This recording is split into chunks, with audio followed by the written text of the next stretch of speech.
Di Afrika Sub-Sahara, gulma invasif dan tanah miskin nutrisi menjadi dua tantangan besar bagi pertanian. Tapi bagaimana jika kita bisa mengubah masalah ini menjadi solusi? Dengan mengolah eceng gondok dan tepung tulang menjadi pupuk cair organik. Hasil eksperimen luar biasa. Pupuk ini tidak hanya setara, tapi seringkali melampaui efektivitas pupuk kimia sintetis.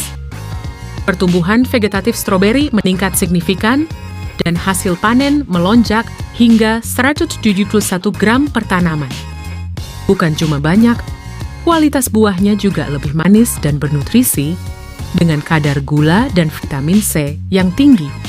Inilah solusi berkelanjutan, mengubah gulma menjadi emas untuk masa depan pertanian yang lebih cerah dan tak kelaparan. Selamat datang. Kali ini kita akan mengupas sebuah ide yang cukup mengejutkan. Kita bakal lihat gimana caranya salah satu gulma paling merusak di dunia, ternyata malah bisa jadi pahlawan buat para petani. Penasaran kan? Oke, jadi pertanyaannya, emang bisa ya gulma yang biasanya kita anggap masalah malah jadi solusi buat krisis pangan?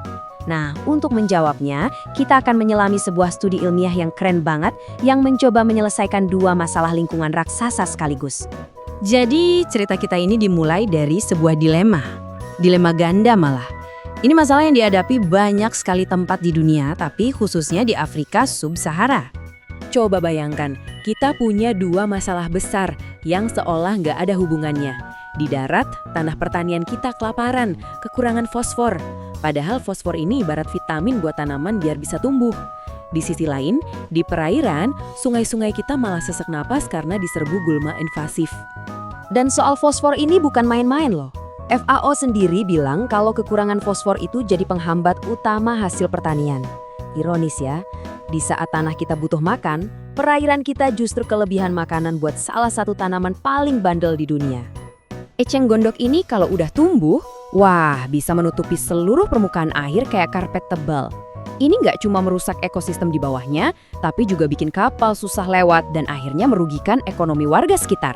Benar-benar jadi masalah serius. Tapi, gimana kalau ternyata dua masalah ini adalah kepingan puzzle yang saling melengkapi? Gimana kalau mereka bisa saling menyelesaikan?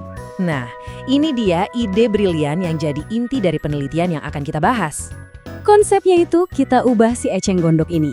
Dari yang tadinya penjahat lingkungan, kita sulap jadi pahlawan pertanian. Caranya, ya dengan memanfaatkan kandungan nutrisinya yang ternyata kaya banget itu. Proses pembuatannya pun dirancang supaya nggak ribet.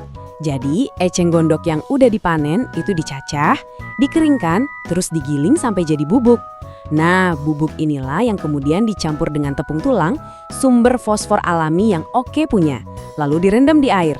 Setelah 72 jam, jadilah pupuk cair supernya. Oke, sekarang kita masuk ke bagian paling seru, eksperimennya. Yuk kita lihat gimana performa pupuk baru ini kalau diadu langsung di lapangan. Para peneliti ini bikin semacam kontes. Mereka menanam stroberi yang kita tahu butuh banyak nutrisi dan memberinya perlakuan beda-beda. Ada yang cuma pakai pupuk eceng gondok, ada yang pakai campuran eceng gondok plus tepung tulang, ada yang pakai pupuk kimia biasa, dan tentu saja ada yang nggak pakai pupuk sama sekali sebagai kontrol.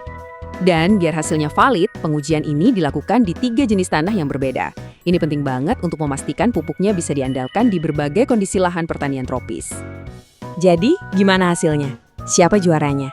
Nah, dari sini kita bisa lihat dengan sangat jelas kalau ada satu pemenang yang benar-benar menonjol. Pertama, kita intip dari tinggi tanamannya dulu. Lihat deh, tanaman yang dapat pupuk campuran eceng gondok dan tepung tulang itu tumbuhnya paling jangkung, bahkan lebih tinggi dari yang pakai pupuk kimia standar. Tapi kan yang paling penting bukan cuma soal tinggi ya, yang paling utama itu hasil panennya, seberapa banyak buah yang dihasilkan. Nah, foto ini nunjukin betapa suksesnya solusi organik ini. Di jenis tanah yang paling subur, pupuk eceng gondok, tepung tulang ini menghasilkan 171 gram stroberi per tanaman. Coba bandingkan dengan pupuk kimia yang cuma 125 gram. Jauh banget kan bedanya? Ini kemenangan telak. Dan ini bukan cuma soal jumlah loh, kualitas buahnya juga ikut meningkat. Stroberinya jadi lebih manis yang diukur dari tingkat total padatan terlarutnya. Jadi lebih banyak dan lebih enak. Terus, apa artinya semua ini? Wow, implikasinya jauh lebih besar daripada sekedar cara menanam stroberi yang lebih baik. Ini soal masa depan pertanian kita. Penelitian ini benar-benar ngasih kita catak biru untuk pembangunan berkelanjutan. Kita bisa mengubah masalah ekologi yang parah jadi solusi pertanian yang cerdas. Ini adalah contoh sempurna dari apa yang disebut ekonomi sirkuler, di mana limbah dari satu sistem jadi sumber daya buat sistem lain. Pada akhirnya, ini membuat kita berpikir lebih dalam. Mungkin banyak masalah lingkungan di sekitar kita yang sebenarnya adalah solusi yang belum kita temukan kuncinya. Sebuah pemikiran yang sangat menginspirasi, bukan? Tentang bagaimana kita bisa melihat alam dengan cara yang baru.